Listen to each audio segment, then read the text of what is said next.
Bonjour à tous. Nous allons aujourd'hui faire la correction du schéma fonctionnel que je vous avais demandé en troisième sur de la fécondation à l'anidation. Donc la première chose, c'est de représenter de manière schématique l'appareil reproducteur de la femme. Donc l'appareil reproducteur de la femme, il est composé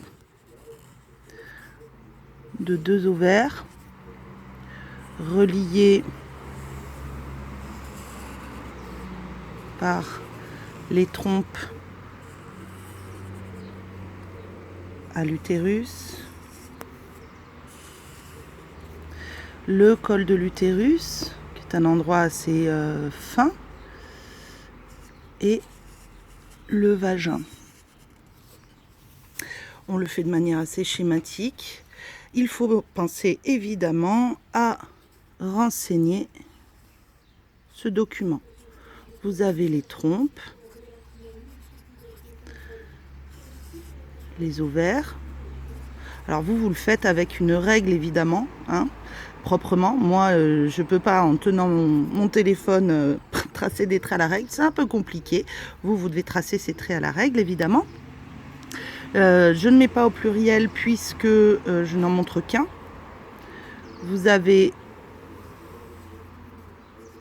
l'utérus. Vous pouvez écrire le col de l'utérus ou pas, je ne vais pas l'écrire, et le vagin. D'accord, donc il faut savoir ça, vous l'aviez vu en cinquième. C'est vrai que ça date un peu, mais vous aviez à la fin de la vidéo que je vous ai donnée l'appareil reproducteur de la femme représenté sous forme de radio, on va dire. Alors, une fois que j'ai fait ça, il faut savoir que l'utérus, il a une couche qu'on appelle interne parce qu'elle est dans le corps, qui est une couche musculaire, le muscle, et il y a une couche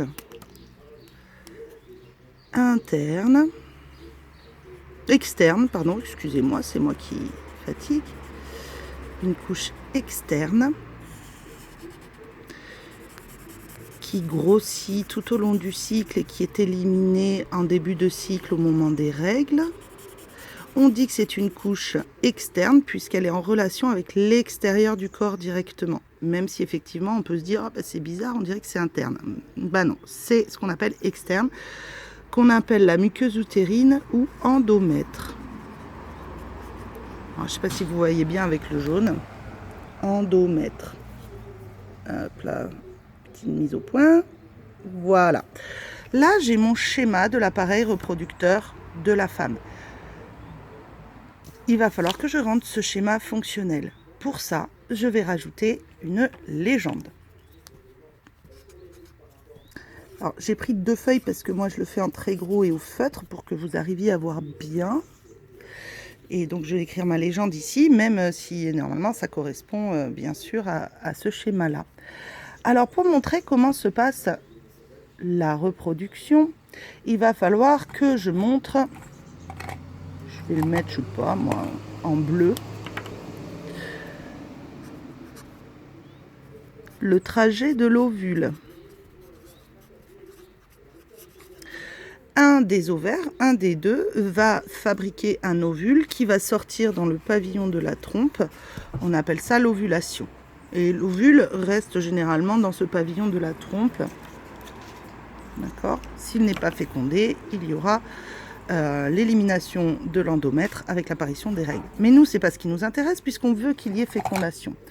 Je prends du vert pour faire le trajet des spermatozoïdes.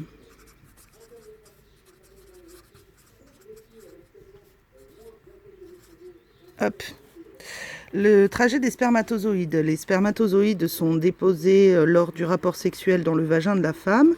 Ils remontent, traversent le col de l'utérus, ils remontent dans l'utérus et ils vont dans une trompe ou dans l'autre.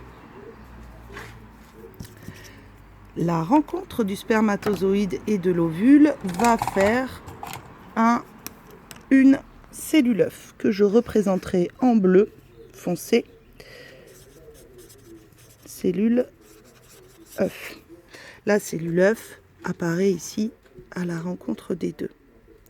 Puis cette cellule œuf va se diviser et progresser grâce au battement des cils des trompes jusque dans l'utérus. Donc je vais faire le trajet de l'embryon, c'est-à-dire la cellule œuf qui a commencé à se diviser.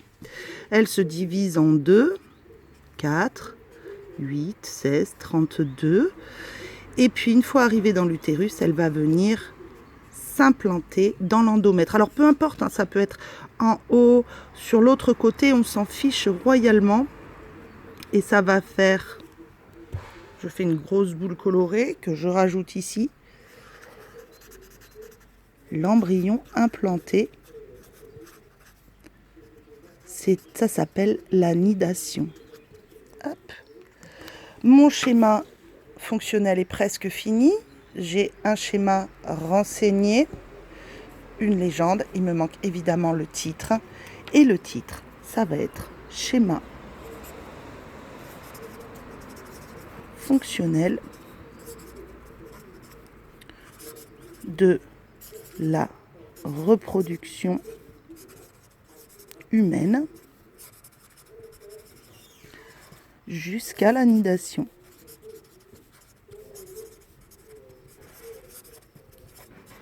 Donc voilà ce qui était attendu.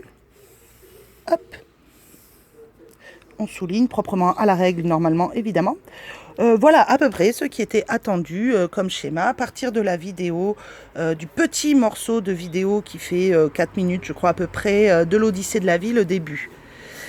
Et bien ensuite, on va parler du placenta et des échanges qui se passent au niveau du placenta. Ce sera votre travail de cette semaine. Au revoir!